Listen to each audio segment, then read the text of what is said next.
हरियाणा सरकार ने राज्य में कोरोना संक्रमण को लेकर लागू किए गए सभी प्रतिबंधों को अब हटाने का फैसला ले लिया है। राज्य में कोरोना के नए मामलों में कमी को देखते हुए सरकार ने एक खास फैसला लिया है, यानी अब पहले की तरह ही राज्य के बाजार, स्कूल, सिनेमा हॉल और दूसरे संस्थान काम कर सकेंगे। हालांकि लोगों से यह अपील की गई है कि वो कोरोना से जुड़े सभी प्रोटोकॉल का पालन जरूर करें। इसके चलते राज्य सरकार ने कोरोना को लेकर अपनी गाइडलाइंस भी सिनेमा हॉल और मल्टीप्लेक्स को 50% की क्षमता के साथ संचालित करने की परमिशन दे दी है। लेकिन अब इस सभी प्रतिबंधों को पूरी तरीके से हटा दिया गया है। 28 जनवरी से सरकारी और प्राइवेट दफ्तरों में पूरी क्षमता के साथ सभी लोग आ पाएंगे और काम कर पाएंगे। वहीं प्रदेश में 9वीं तक के स्कूल 10 फरवरी से खोले जा सकते हैं। यह फैसला भी कोरोना मामलों में कमी को देखते हुए लिया गया है। तो जहां कोरोना के मामलों में एक बार फिर से कमी देखने को मिली है, जिसके चलते ये अहम फैसले सरकार की तरफ से लिए गए हैं। स्कूल, सिनेमा हॉल, संस्थान सभी खुल सकेंगे। कोरोना नियमों का पालन लेकिन जरूर करना पड़ेगा। खासतौर पर यह आदेश प्रशासनिक अधिकारियों को दे दिए हैं कि अगर बाजारों में कोरोना गाइडलाइंस का पालन नहीं होता है तो सख्त से सख्त कार्रवाई की जाएगी।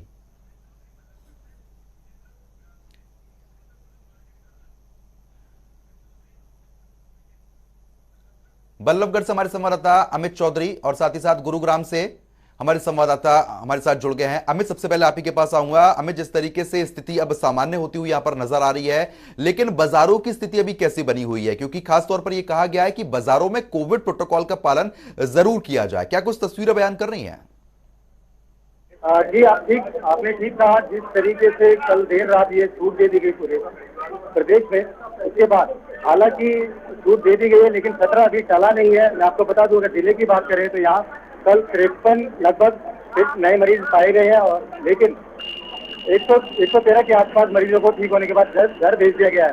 अगर इस समय हम मौजूदा बल्लभगढ़ के बाजार में यहाँ की बात करें तो यहाँ पर कोरोना के समय भी देखा गया कि यहाँ लापरवाही के साथ लोग घूमते नजर आते थे, बिना मास्क के यहाँ घूमते हुए नजर आते थे।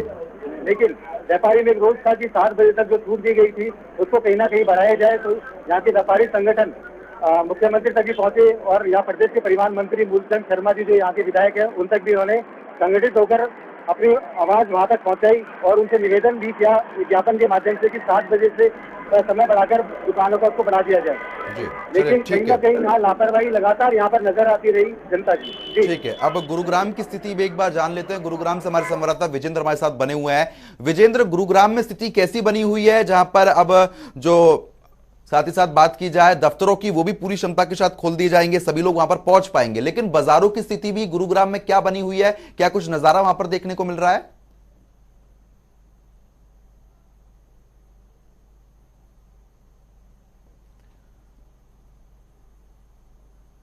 विजेंद्र, मेरी आवाज पहुंच पा रही है अब तक?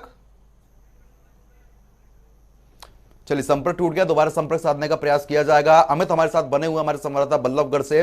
अमित, आपके पीछे भी देखा जा रहा है कि कई लोग खड़े हुए हैं, कुछ लोग कोविड प्रोटोकॉल का पालन कर रहे हैं और कई लोग बिना मास्क के भी वहां से गुजर रहे हैं। तो ऐसे लोगों पर प्रशासन किस तरीके से कार्रवाई कर रहा है? क्या कुछ देखने को मिल रहा है?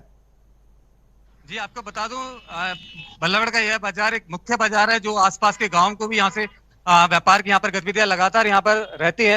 हालांकि जो व्यापारी है यहाँ का, वो लगातार यहाँ पूरे कोरोना काल के दौरान वो जागरूक रहा, उसने पूरे कोविड नियमों का पालन करा। हालांकि यहाँ की जनता लगातार लापरवाह नजर आती रही, जिसके चलते यहाँ कोरोना संक्रमण के मामले लगातार बढ़ते हुए नजर आए। इस समय हमारे साथ मौजूद है कुछ यहाँ के व्यापारी भी। आइए उन्हीं से जान लेते हैं कि जो आज ये नियमों में छूट दी गई है उसको किस तरीके से वो देखते हैं और उनके व्यापार पर किस तरीके से असर पड़ने वाला है। अब क्या नाम है जी आपका? नवल आर्य, हरियाणा व्यापार मंडल बल्लभगढ़ का मैं महासचिव हूँ। आज जो ये छूट दी गई है आपके व्यापार में, किस तरीके से इसको आप देखते हैं? ये छूट तो बहुत सही है और ये पहले ही होनी चाहिए थी। इसका प्रमुख कारण ये है कि जिला फरीदाबाद एक हमारा औद्योगिक शहर है और यहाँ पर 90% जो ग्राहक हैं, उपभोक्ता हैं, वो कर्मचारी वर्ग के हैं जो नौकरियों करते हैं, चाहे प्राइवेट कंपनियों में हो या सरकारियों, और उनको 5 बजे की ड्यूटी करने के बाद ही वो मार्केट में आ पाते हैं और उस समय आने में लगभग 6 बज जाते हैं। और 6 बजे के बाद जो 7 बजे बाजार बंद होता था, उससे काफी परेशानियां दुकानदारों को भी होती थी, ग्राहक लौटते थे और ग्राहकों की परेशानी होती। किंतु अब जो समय सरकार ने समय सीमा समाप्त की है वो उचित निर्णय है। हम जो बल्लभगढ़ के जो विधायक हैं और हरियाणा के परिवहन मंत्री हैं श्री मूलचंद शर्मा जी और कृष्णपाल गुर्जर जी जो केंद्रीय राज्य मंत्री हैं, उनका विशेष अभिनंदन करेंगे। तो उन्होंने हमारी समस्याओं को सुना और मुख्यमंत्री तक आवाज उठाई और इस कारण ये आज हमारी ठीक है अमित। पाबंदियां सारी कर दी गई देखिए हैं। कहीं ना कहीं ये संतुष्ट होते नजर आ रहे हैं, लेकिन आज कोविड-19 में जो छूट दी गई है पूरे तरीके से बाजार में, लेकिन आने वाले समय में कोविड नियमों को आप किस तरीके से पालन करवाने वाले हैं यहाँ पर? हम अपनी दुकानों पर, हम सभी व्यापारी भाई अपनी दुकानों पर सैनिटाइज रखेंगे, ग्राहकों से कहेंगे दूरी बना के रखें, मास्क लगा के रखें। और जो आज गवर्नमेंट का निर्णय आया है हम उससे सब बहुत खुश हैं, इससे व्यापार भी बढ़ेगा। और दूसरा ये है कि ये देर आए दुरुस्त आए, मतलब ये पहले आना चाहिए था जो अब आया है। तो देखिए काफी हद तक ये संतुष्ट यहाँ जी। होते हुए नजर आ रहे हैं। मेरे साथ यहाँ के एक नागरिक यहाँ शायद कुछ खरीदारी करने आए हैं, हालांकि पूरे लापरवाह यहाँ नजर आ रहे हैं, मास्क नहीं लगाया हुआ। आइए उन्हीं से जान लेते हैं कि बाजार में ये खरीदारी करने आए हैं लेकिन मास्क नहीं लगाया हुआ, जिसके चलते पहले भी हमने देखा कि पूरे शहर में कोरोना संक्रमण के मामले बढ़ते हुए नजर आए। क्या नाम है जी आपका? मैं सुरेंद्र फौजदार, त्रिखा कॉलोनी, बल्लभगढ़। सुरेंद्र जी, मास्क नहीं लगाया हुआ, हालांकि छूट दे दी गई है लेकिन आपने मास्क नहीं लगाया हुआ। कहीं ना कहीं आप एक लापरवाह नागरिक यहाँ जिम्मेदारी निभाते हुए नजर आ रहे हैं।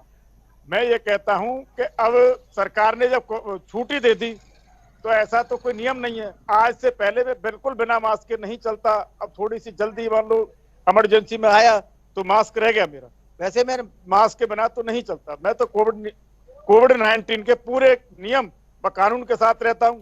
और मैं तो सरकार का बहुत बहुत धन्यवाद कि सरकार ने ये पाबंदी हटाई, क्योंकि सबसे बड़ी तो गरीब जनता को दिक्कत थी इस पाबंदी से।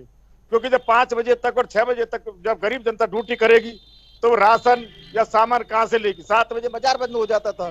अब हमें सबसे बड़ी खुशी है कि सरकार ने, चाहे मंत्री जी ने, हमारे मंत्री जी का दोनों मंत्री है जसकरण पाल जी, तो देखिए कहीं ना कहीं इस सरकार द्वारा दिए गए छूट के आदेश के बाद संतुष्ट तो नजर आ रहे हैं, लेकिन हालांकि खुद नियमों का पालन नहीं कर रहे हैं, मास्क नहीं लगा रहे हैं। मेरे साथ यहाँ पर और भी कुछ चलिए ठीक है अमित। अमित आपके पास वापस लौटेंगे अभी, और गुरुग्राम से हमारे संवाददाता विजेंद्र भी हमारे साथ बने हुए हैं। एक बार वहां की भी स्थिति एक बार जान लेते हैं और दर्शकों को दिखा देते हैं। विजेंद्र, क्या कुछ तस्वीरें बयान हो रही हैं? बाजारों की खासतौर पर बात की जाए तो बाजारों में ये फैसला लेने के बाद क्या कुछ स्थिति देखने को मिल रही है? देखिए, जिस तरह से लगातार कोरोना की मार जो लोग हैं वो झेल रहे थे, पूरा देश कोरोना की जो और है वो लगातार झेलता आ रहा था। और ऐसे में महामारी सुरक्षित हरियाणा को लेकर जो पाबंदियां लगाई थी, फिलहाल वो पाबंदियां हट गई हैं, तो इससे कहीं ना कहीं फर्क है, उसमें कहीं ना कहीं खुशी देखने को मिल रही है कि जो टाइम था टाइम समय सीमा तय की गई, जिसके चलते जो 5 बजे के बाद जो कर्मचारी थे या तो मजदूर तबका अगर बाजार में पहुंचता था तो बाजार बंद हो जाता था, उसके चलते वो सामान नहीं खरीदते, तो एक बड़ा सवाल था। लेकिन जिस तरह से लगातार कोरोना धीरे धीरे घटा और उसके बाद सरकार ने तमाम पाबंदियां हटा दी, लेकिन 2020 से ही जिस तरह लगातार कोरोना चला आ रहा था तो कहीं ना कहीं व्यापारियों को और बिजनेसमैन से तमाम लोगों को काफी नुकसान झेलना पड़ा था। यहाँ तक कि इस तरह की जो लोग नया जिन्होंने बिजनेस शुरू किया था 2020 के बाद, उन्होंने अपना बिजनेस तक कर दिया, तो कहीं ना कहीं ये मार लगातार देशवासियों को झेलनी पड़ रही थी। धीरे धीरे जो कोरोना की रफ्तार है वो कम हुई, हालांकि गुजरात में भी लगातार जो कोरोना है अभी भी कुछ सामने निकल कर आ रहे हैं। और सबसे बड़ी बात अभी भी लोग हैं वो लापरवाही बरत रहे हैं। ऐसे में जरूरत है कि जब छूट दिए तो कहीं ना कहीं लोग सजग रहे और जो कोरोना के कोविड के जो प्रोटोकॉल है उनको भी। जी चलिए ठीक है विजेंद्र और अमित, आपका बहुत बहुत शुक्रिया तमाम जानकारी देने के लिए।